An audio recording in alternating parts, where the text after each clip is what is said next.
What's going on, geography world? It is Mr. Majewski. I am here to cover the last few pages of the Big Ideas packet.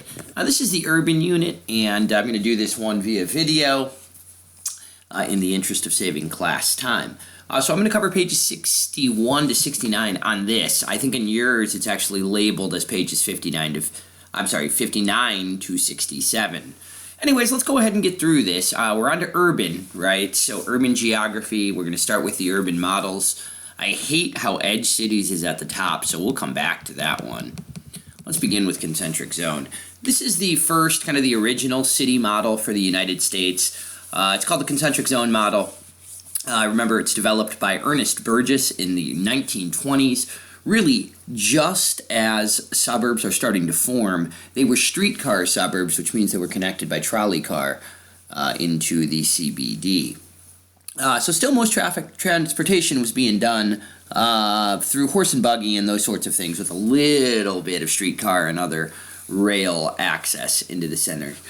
Anyways, it represents the Anglo-American city, really the United States and Canadian city.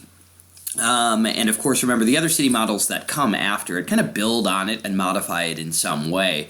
It's supposed to represent an American city, of course, during industrialization. Of course, this would kind of be at the end of American industrialization by the time we're into the 1920s and 30s. Anyway, city groups compete for space. They compete for resources. Any group really does, and cities are no different.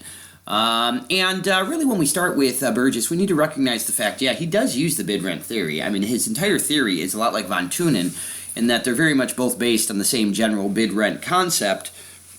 The further you get land away from the market, or the CBD in his case, the more likely it is that the less value for the land will be. The land will cost less the further it is from the market or CBD.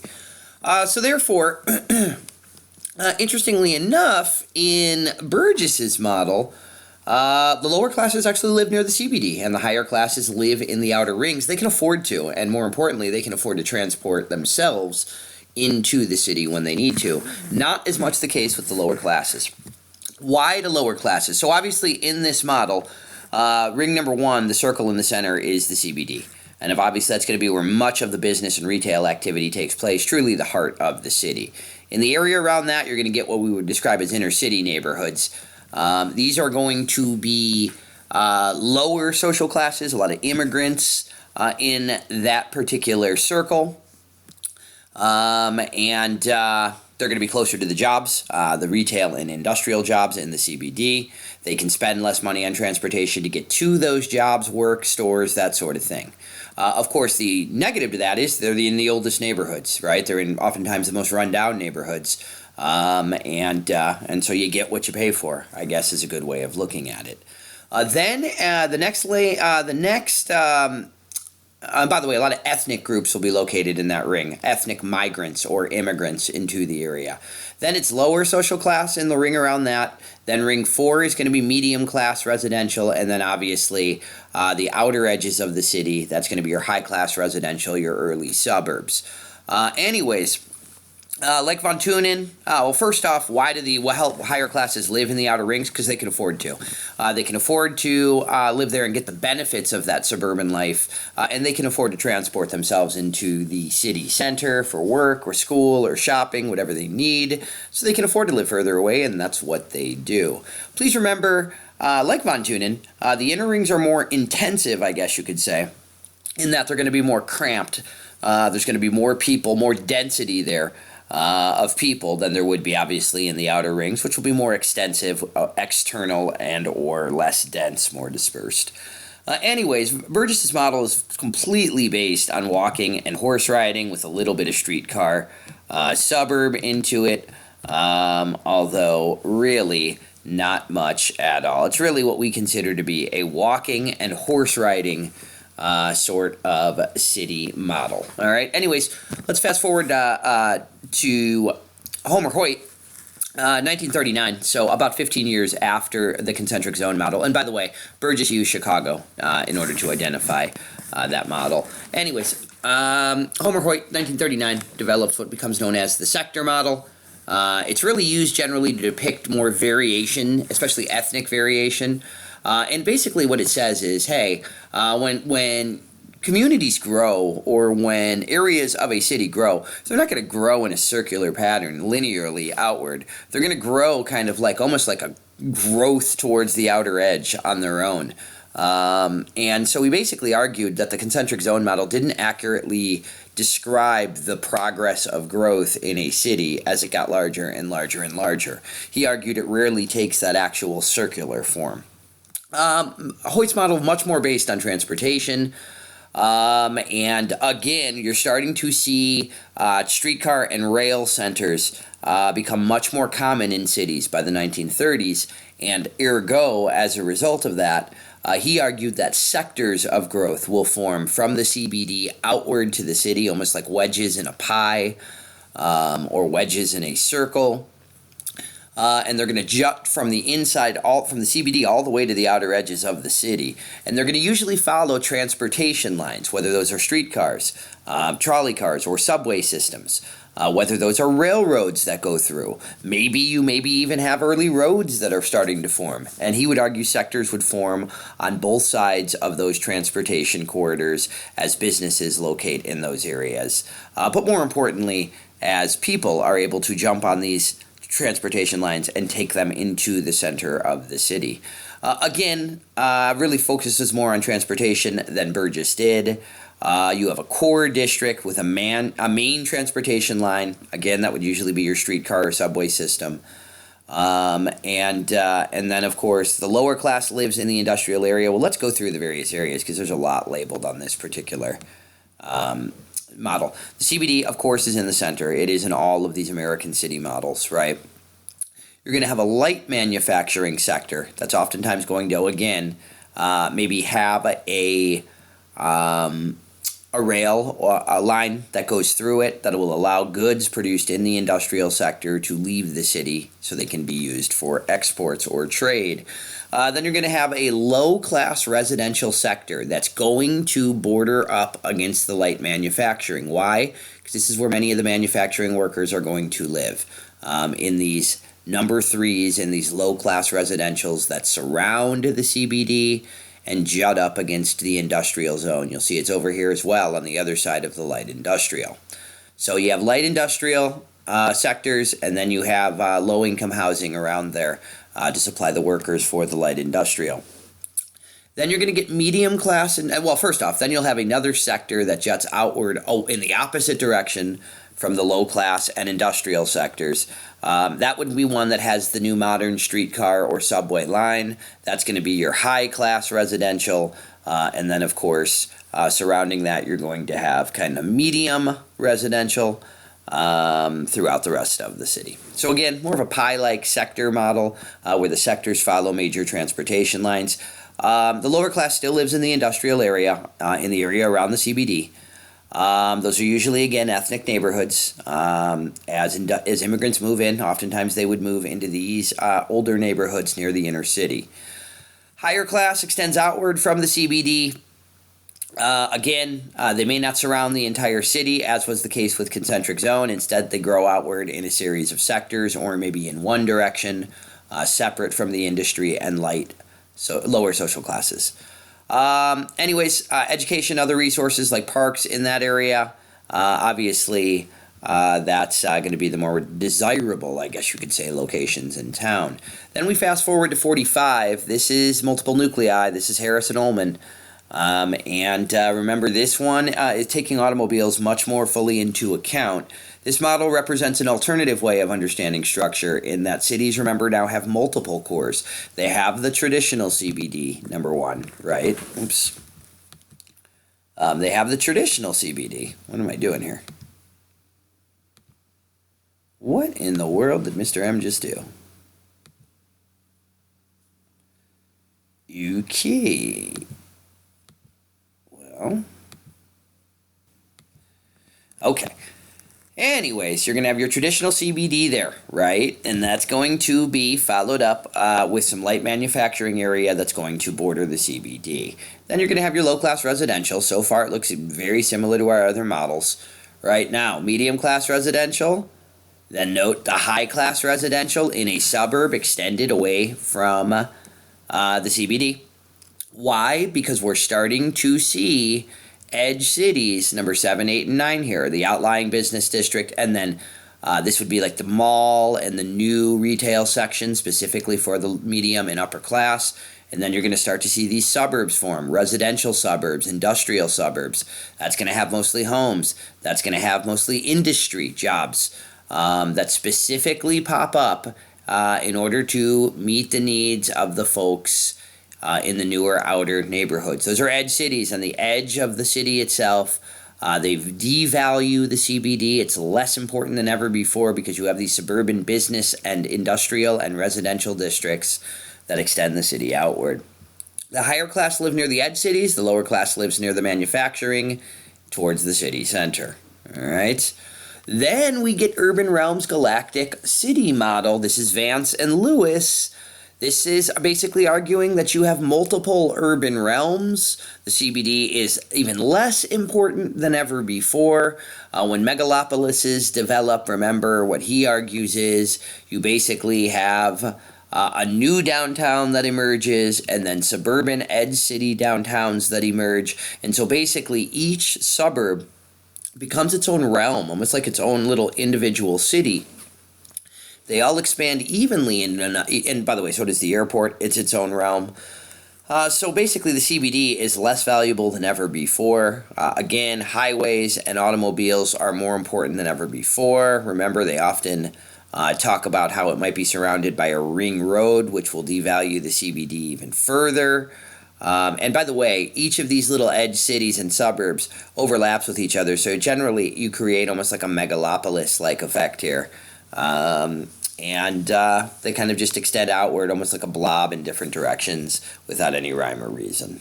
All right. Anyways, over time, the trends of U.S. city models have decentralized. The CBD less valuable cities have expanded outward more and more thanks to suburbanization. A lot of models exist to show the impact of transportation. The models are chronological, which means they go in that image. I should say on this page from the oldest to the most recent. All right, and again, you see the important significance of edge cities as time goes by. All right, let's get into these suburbs and edge cities. Suburbs are a residential area that's built around or away from the original city itself. The first was Leviton. It was built in New York, right outside of New York City. It popped up right after World War II. Houses are in high demand. And so people want these houses so much that they build them factory style. They mass produce them. You use what's called prefabricated parts. What that means is the brick, the glass, the wood, it's all built individually and separately. So you build pieces of the house individually and separately before you just bring them together at the very end to put them together. Then you don't have to wait, for instance, for the floor to be built before you build the rest of the house.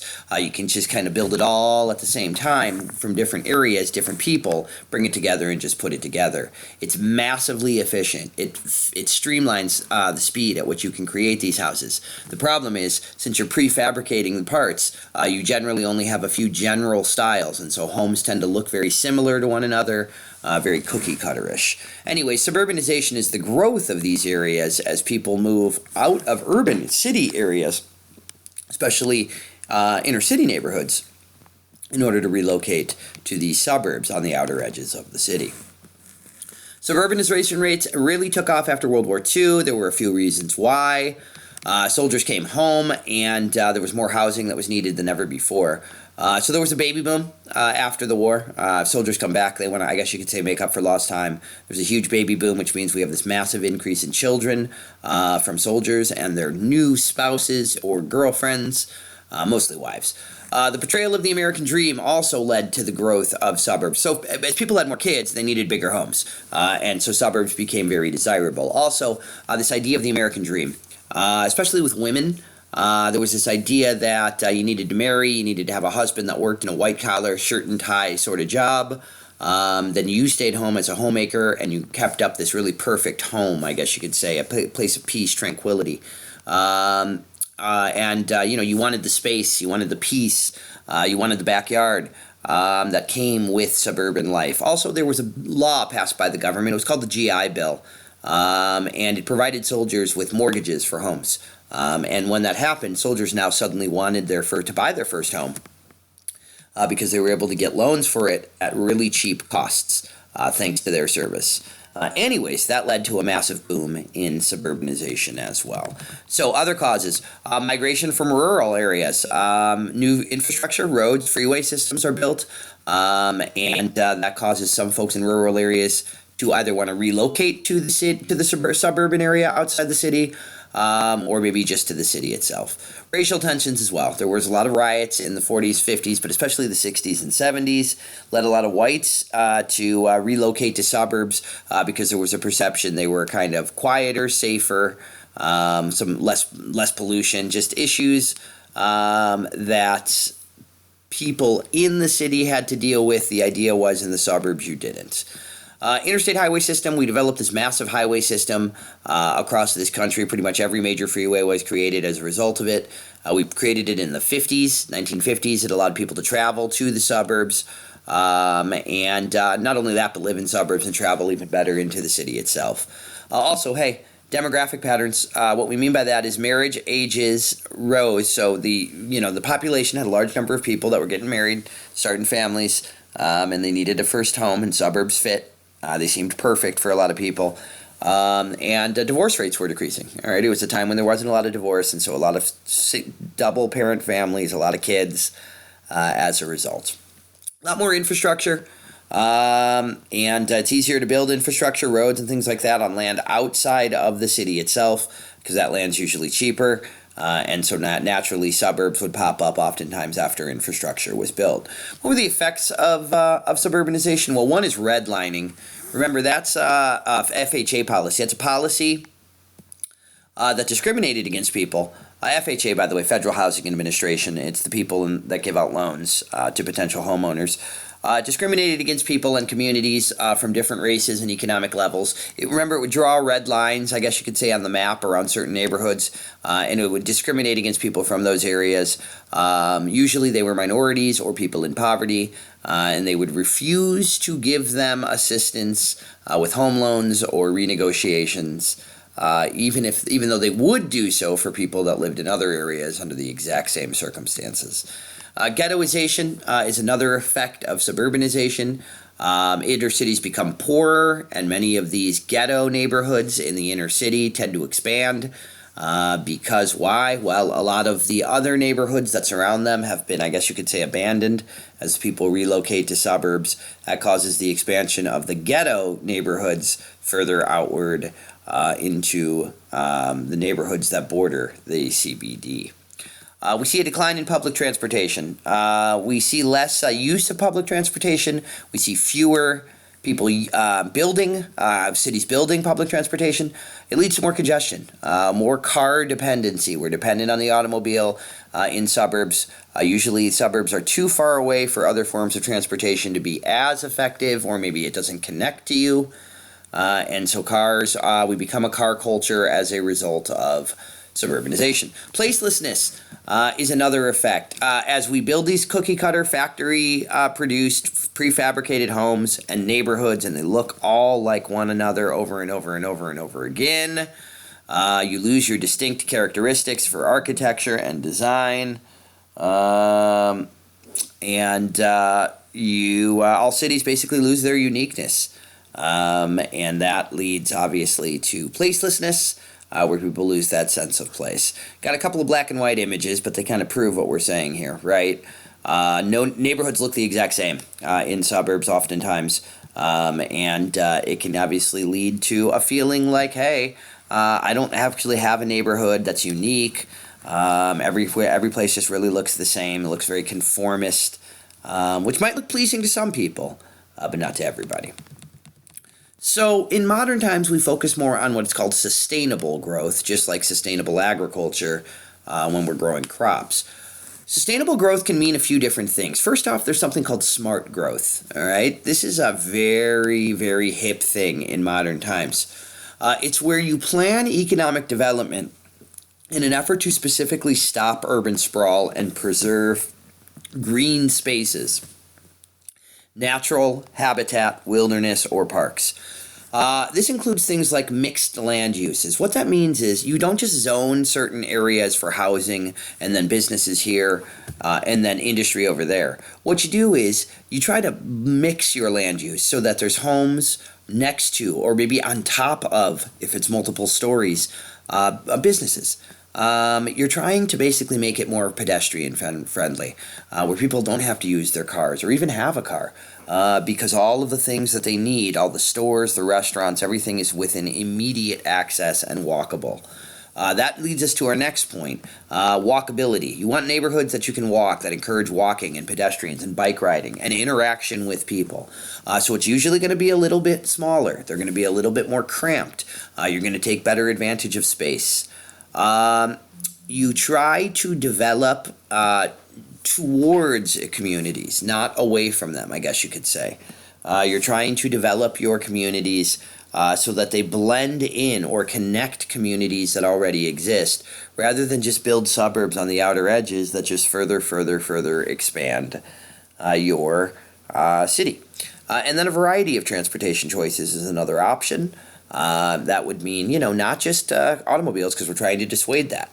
But you might have, subway, or you might have a bus system, all right? A really good one. I'm not just talking about a crappy one. I'm talking about one that works and is effective and people are willing and eager to use. That's what it's all about. Smart growth is really popular in cities today, where they're trying to take advantage of limited space to try to plan more efficiently and really try to bring people together instead of spreading them out.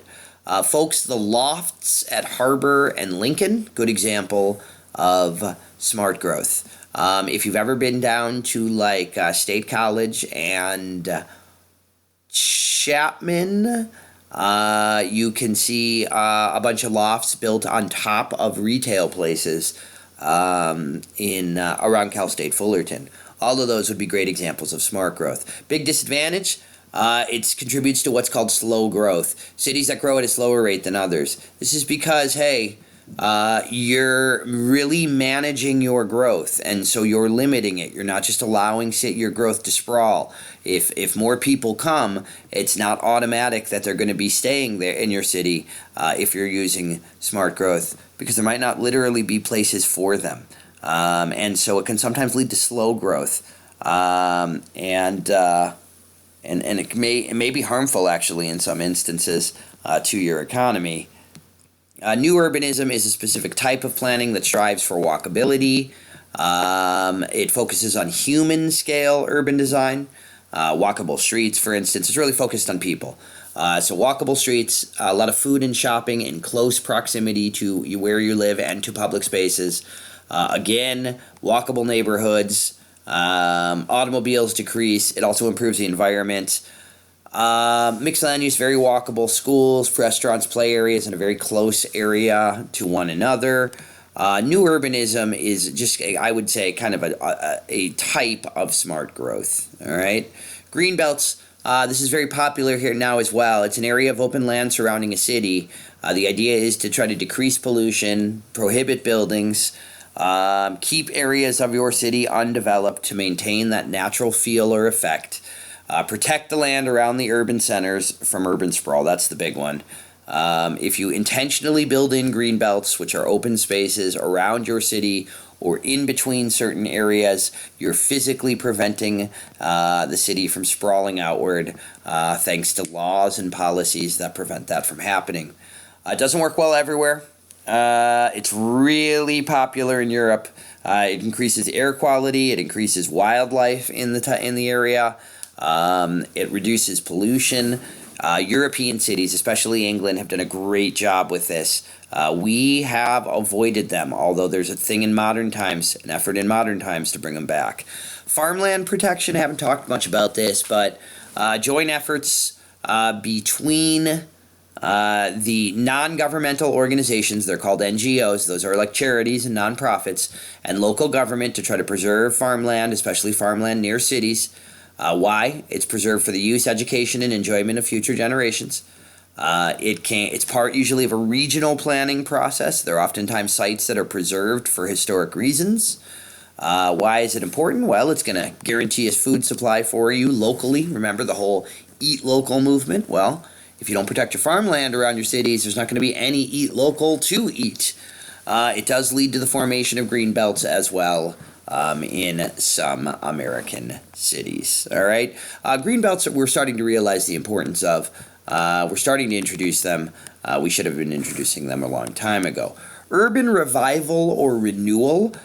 We'll start with gentrification. This is the return of the middle class, usually white middle class, to the center of a city. Why is it good? Because if they're middle class or above and young, they usually have high incomes, which means they're going to bring a lot of tax money to that area. That increases property values when they move in. When wealthier or middle class folks move into an area, it tends to boost the value of all the other homes as well, because it tends to attract others. And it'll boost the overall economy of a city. It'll help to rebuild a city that's oftentimes been run down. I think the biggest negative is, remember, oftentimes property values go way up, which means rents go up in that neighborhood, which oftentimes can force lower income residents who have lived there out. The other situation that is used is sometimes called tear downs. It's sometimes called just urban renewal. If there is blight, which means you have uninhabited homes that are an eyesore, the government may tear them down and build new ones. They do this with a lot of businesses as well. What's the good about it? Well, it makes the area appear brand new, nice, because you're building modern, brand new homes, and it can sometimes help to prevent blight by kind of motivating more people to move back into an area that may have become, dilapidated or run down. It does oftentimes result in property values going up. The negative, you lose that historic connection, that sense of place with your neighborhood, with your community. If all the old buildings just get torn down and destroyed, it's basically like your city never even existed before this new version popped up. And it also can, again, kind of displace residents. I prefer gentrification, if only because it generally renovates buildings. It does not tear them down. It keeps the frame of them. It keeps the tradition and history while providing more modern services in them. Conventions, convention halls. We have one, the Anaheim Convention Center. Local governments may try to attract conventions to a city to help with the general activity. Extra money. Negatives, yeah, you're competing against pretty much every other city that has a convention center, which, let's face it, is pretty much every city nowadays. Primate City versus RankSize Rule, we're pretty good on this. Primate City is a city that's twice the size of the next largest. Here's the other thing. It is also socially, politically, and economically dominant. It is truly the center of all decision-making in that country. So it's not just physically dominant, it's also socially, politically, and economically dominant as well. Mexico City, most definitely a primate city. Bangkok, Thailand, holy moly, primate city. Right? Athens, Greece, primate city, not even close. And here's the thing, it's twice as much or more. It's almost always way more than that. So they'll stand out like a sore thumb to you. The advantage is it allows economic activity, industries, or services to agglomerate because they're going to agglomerate in that city because it's so much more significant than others. That's good for the city and that region, but it's bad for the rest of the country. It enhances the flow of information and ideas. Yeah, if you have one heart, one center, chances are you're going to really be able to control the information, ideas, and the flow of them throughout your country.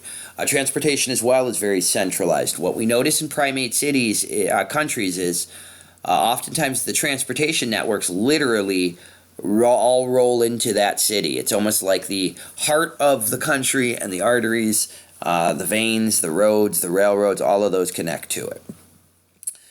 It is going to be a center of global trade and foreign investment. Almost all of the trade and investment is going to be pumped into that city inside your country. Foreign investors will be especially attracted to it because of its large size. It will be the place where wealth is concentrated from your wealth and also from outsiders. It's going to have massive markets for goods and services compared to the rest of the country. And obviously, it's going to offer some incredible high-order goods across the population. Negatives of the primate city, well, again, it's an unequal distribution of resources in your country. One city is going to have basically almost all the wealth, agglomeration, business, and trade. That means the rest of the country oftentimes is economically harmed, is weak, is less developed. Environmentally, we're going to see more probably degradation in those areas and just a lack of attention. And we're going to see kind of poorer areas outside not only of the big city, but elsewhere in the country as well. You're also going to have unequal education and population distribution, again, because everybody is so clustered in this one area of your country. You may see brain drain as a result. You're going to have an unequal distribution of investment, which is going to slow down the development in your country. Your country's basically not going to develop evenly. One area will oftentimes be much more developed than the rest of the country. Again, uneven distribution of wealth and power. Almost all wealth and power, both politically and economically, is clustered in that one city and region. And that goes the same with pretty much transportation or any other infrastructure or resource as well. Countries that are black have Primate City. It's more common in LDCs, but they are still present in MDCs as well. I'm sorry, in MDCs as well.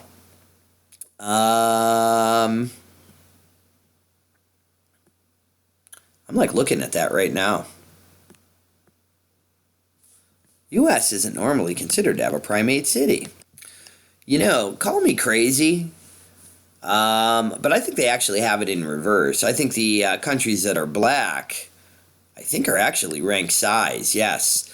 And the countries that are gray are primate cities. And so you'll notice primate cities tend to be a little bit more clustered in the developing regions of the world, right? Although that's not always the case, all right? Anyways, let's get to rank size. This guy was created by a guy named George Ziff. It's known as Ziff's Law. It's also known as the RankSize Rule. And basically what it says is it tries to explain the pattern of population distribution and settlements. And remember, this one is simple. The largest city is N. Second largest is 1/2 of that. The third largest is 1/3 of that, and so on and so forth. The 100th largest city, remember, will be 1/100th the size of your largest. It'll be around that sort of breakdown. While some countries' hierarchy seems to fit, Jordan, Italy, India, for example, later geographers have argued the model should be seen more as probability, which means there's going to be a lot of deviation. There's going to be almost no country that accurately follows this format. But the point is, you're not going to see all your power clustered in one city. It's going to be much more evenly distributed. And we can graph it out. The population would look like a line that looks like that, an even, slow decreasing line, instead of one where you have this massive drop-off and then a decrease from there under Primate City. Anyways, I think we know those really well. Urban hierarchies and the central place theory. This is one we need to know because it's a hot topic for a potential FRQ. Remember, central place theory is a spatial theory that uses market forces to determine the reasons behind the distribution patterns and sizes of cities and towns around the world. Remember, developed by Walter Christaller, 1933. What it says is you're going to have more frequent, in terms of population size. Remember, towns are, the smallest settlements are hamlets, then you have villages, then you have towns, and then you have cities. All right, remember, he has a series of assumptions when he creates his theory. First off, 1, remember, he argues the landscape is uniform and flat. 2, population is evenly distributed across the landscape. There's no region that has more than any other region. The population always purchases their goods from the closest central place, so from the closest settlement. Those were his assumptions on which his theory was based. And what he said was there would be more smaller settlements. So there's going to be more hamlets than villages. There's going to be more villages than towns. There's going to be more towns than cities. What he also said is smaller places will be closer together because there will be more of them. So they're going to be closer to one another. And they're going to have what he called less specialized goods and services. Not very specialized, not very unique, goods and services that pretty much all small and larger places would have, like gas stations. All right, and then larger places, remember, are going to be, there's going to be less of them. They're going to be further apart from one another, and they're going to have, remember, more specialized goods and services, more unique products, like maybe a sports team, a professional sporting team, maybe a neurologist instead of just a doctor, right? Maybe surgeons instead of just doctors, maybe professors because there's a university there instead of just school teachers. The whole point here is you're going to have more specialized goods and services there than you would in a small place. So anyways, those are the basics. Remember, an urban hierarchy is created by Chris Dollar based on the services available. You need to know these. Remember, hamlet to village to town to city to metropolitan area, MSA, all the way up to a megalopolis. We go from the very, very small, less than 100, to the village, to the town, to the city, which has upwards of hundreds of thousands. Then you have a metropolitan area, right, which is millions. And then you have megalopolises, which can be as about tens of millions. And in each, you can see the services. They become more specialized as we get larger. So we go from gas stations and general stores to the village, which would have those two things, plus the grocery store, perhaps. Plus the town, which would have those three things, plus the restaurant, the doctor's offices. Right? Then you would go to the city. You would even have even more specialized services. The surgeon, for instance, instead of the doctor. The high-quality, expensive restaurants, not just the chain ones. All right? Then the metro area is going to have even more specialized and larger functions. And then the megalopolis, you're going to see the agglomeration of a bunch of different cities and governments together. Government, speaking of which, when we say incorporated, we mean... is it officially a city? Usually by the time you get to a town, you have incorporated, which means you've officially filed for city status. Again, rural, single road sort of thing in a hamlet. Rural, some increase, right? Some services increase. Maybe there's an actual gas station, all right? This is where you start to see the services begin to actually impact surrounding settlements. And then they increase. Then you're eventually starting to get to so large of a city, you're seeing sprawl. And of course, the megalopolises are the overlapping statistical areas. Remember, the range, according to Chris Dollar, is the maximum distance a person is willing to travel to obtain a good or a service. Remember, large ranges are for specialized goods, unique goods like brain operations. Small range, I need a loaf of bread. All right? Remember, threshold is also the smallest number of people required to profitably supply a good or a service.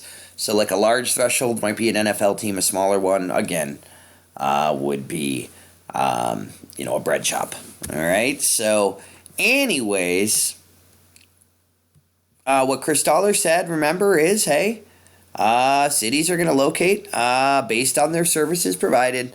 Large cities are going to be further apart. They're going to have larger market areas, right? This big city right here has a hexagonal market area that looks like that. The next size cities have smaller market areas, right? Because they're smaller cities, they have smaller market areas. And then you'll notice the little towns and villages have even smaller market areas, right? And the whole idea is, hey, the big city has a market area that is going to pull a lot of people towards it for specialized goods. But hey, even for less specialized goods, people might be willing to go into the big city for those as well. But chances are they're going to have other options closer to them that they'll probably choose there. All right? Anyways, it really helps to explain why cities are set up in a kind of a pattern in some places around the world. Although we know Iowa, Germany are a couple of the places where we see this, not very many places elsewhere. All right? Anyways, that is central place theory, that the central place, right, that provides the services really is affecting the population that exists in those settlements is really influencing what it is, what the population is. Speaking of population, let's get to megacities. Megacities are defined by population, not land area or income. You got to have at least 10 million residents to be a megacity. Most of them are much larger. Originally, Tokyo and New York City fit the bill in 1950. Today, we have 35 of them, a majority in Asia, not a shocker, with the massive Asian populations in India and in China. The rapid urbanization that has occurred across the developing world has led to the development of megacities. Oftentimes, these are sped up by the fact that slums or shanty towns are built in the outer edges. They put incredible strain on the infrastructure of a country and a region. They simply are so large that countries, especially developing countries, cannot build the infrastructure to support them fast enough. World cities are cities that have a significant influence over the world's business. It has nothing to do with their population, although most of the megacities are also world cities. World cities can be megacities, like I said, but size doesn't necessarily equate to power, even if most of the megacities happen to be world. World cities are on the rise. Multinational corporations are growing and building their headquarters in certain cities. Oftentimes, they headquarter in the same city in which an industry is located. So, for instance, if Ford wants to open in China, they're going to open their headquarters there, which will be a big boost to the population of that region. In addition to that, a lot of world cities have advanced professional services that are rising and in demand, and these tend to concentrate in certain cities as well.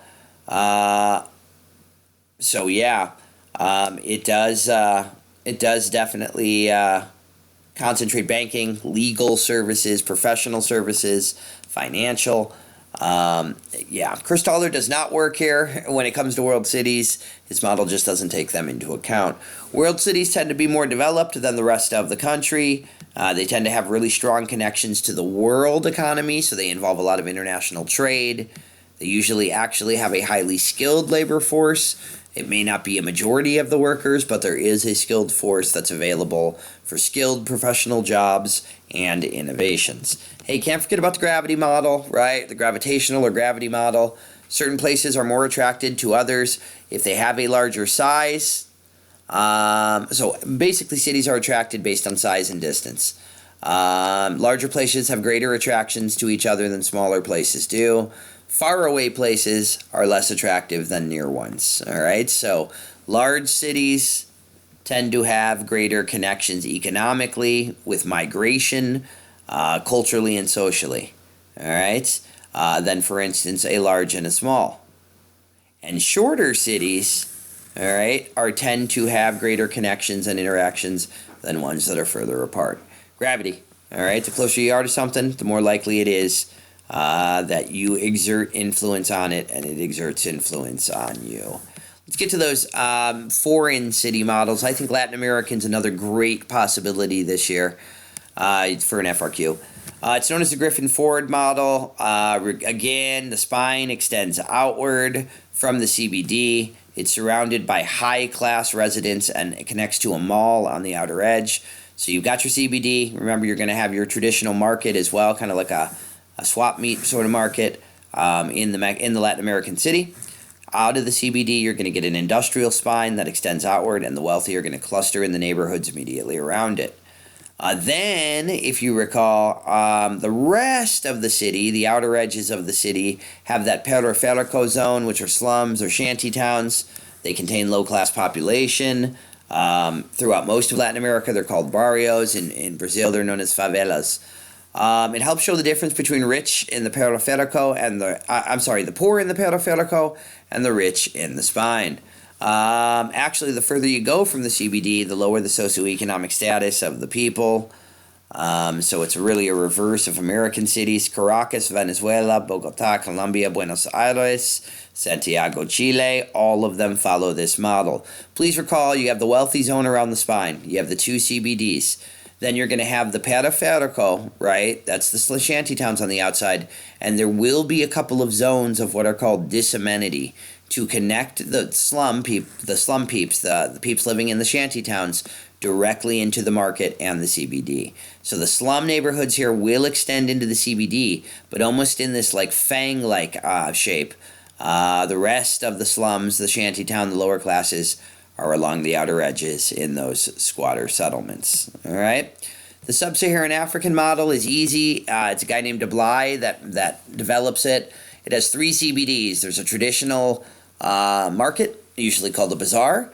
There's a colonial CBD, which was when the European colonized that area. That's where they established the CBD. And then there is your traditional kind of CBD area. So you have the market, you have kind of the colonial CBD, and then you have your traditional CBD as well. They're surrounded by ethnic neighborhoods that are usually populated by tribes, ethnic neighborhoods that will then be surrounded by mixed neighborhoods of different tribes. Poverty very widespread, not much of class differences, unlike Latin America and the U.S. They live with tribe members or with people of the same ethnicity or tribe, not based on social class. And again, just like in the rest of the developing world, we have those squatter settlements or slums on the outer edges. They're called satellite townships, informal satellite townships. It's a fancy word for an illegal neighborhood, basically, a squatter settlement. All right, then we go to the Asian city model. It's really the Southeast Asian city model. The biggest difference is it has a port zone for the CBD instead of the traditional CBD because so much trade is being exported out of that Asian country. It's developed by McGee in 1967. There is no formal CBD because it's spread throughout the city.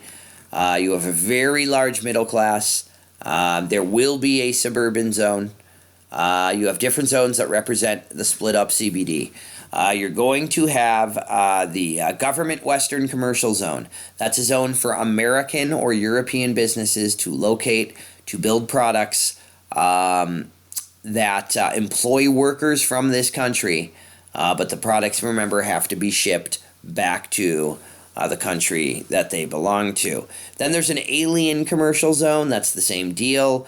It allows companies to locate in that city that might be from other developed or developing countries like South Korea or Japan. Then mixed land use is going. Oops, what was going on here with my? There we go. Mixed land use model. What we mean by that is there'll be a government zone, if you remember. There will be a middle density residential zone past the government zone. There will be separate high class zones, and then the newest suburbs, if you remember, are going to be blended in with squatter settlements towards the outer edges of the city. Remember, the Asian cities are one example of cities of the world that kind of copy the American outer suburb model. Please remember, Asian cities also have a market garden zone to supply those necessary fruits and vegetables throughout the year. Cities outside of North America, remember in Europe, many still have a medieval characteristic or trait. There might be city walls or irregular street patterns that are not linear. They're not look geometric. You might have churches at the city's core, for instance, really the heart of the city dating back to its medieval founding. Cities in Europe are usually more pedestrian and bike friendly. Private transportation is expensive. Public transportation is cheap. So people in Europe are much more willing to accept public transportation. In many European cities, European central areas, the central city is the ideal living area. It's most people rent, but it's actually seen as like the highlight area. There's a lot of hustle and bustle. There's a nightlife. There's entertainment. There's great restaurants and music and museums and culture. So unlike American cities where the suburbs are more valued, European cities, the city center attracts middle and upper income groups. Socialist cities were created after the fall of the Soviet Union. Land was controlled by the state, so there's not a lot of retail there, but there's a lot of parks and other public uses available. Please remember there were colonial cities throughout the rest of the world, in Latin America, Southeast Asia, and Africa. These are places that had been colonized at some point While they were colonized, the cities took the shape oftentimes of the Europeans that colonized them. Okay, of course, once the Europeans leave, many of these places still have this remnant of their colonial past. Colonial cities oftentimes were designed to promote segregation. The Europeans would be clustered in some neighborhoods. The rest of the native population would be spread out in the rest of the city. Colonial cities are kind of a hybrid. They're a mix of indigenous, which is native, colonial, and global influences. All right, so kind of a mixture of all three of those. Finally, the Islamic city. It's tough to define. They're similar to Europe structurally. The biggest difference is the culture. Privacy is stressed, if you recall. Small windows. Windows that are high enough where people can't look into them. All of this designed to protect privacy and especially women. Please remember, there's almost always a market bazaar in an Islamic city. It's kind of a center of trade. And again, it is kind of an old school open air market most of the time. You're going to see a lot of mosques, obviously, in Islamic cities. They will oftentimes dominate the landscape as well. All right. I think that's all for urban, folks. Mr. M signing off. 50 minutes in.